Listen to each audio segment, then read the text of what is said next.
یا حضرت عباس. یا بسم الله. بسم الله الرحمن الرحیم. بسم الله. من یه وایسی میخوام بدم خانم خربندی به خودم تا یه وایسی بدم خواهم بگم اون کار میکنم دوباره اینم آشا خودت بیا بده اینا چیه شده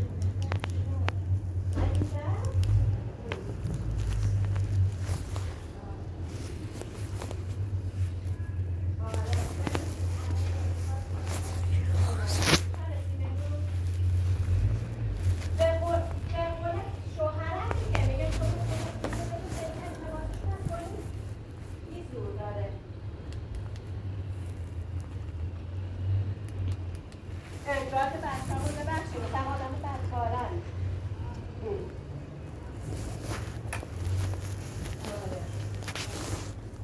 آره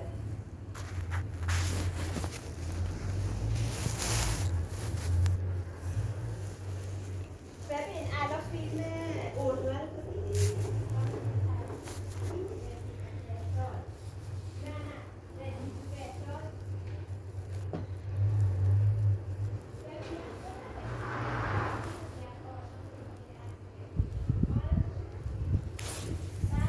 یا علی. بسم الله.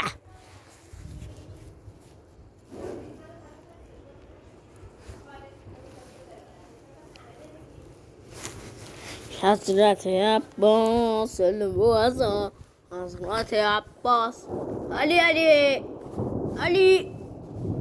الله اکبر.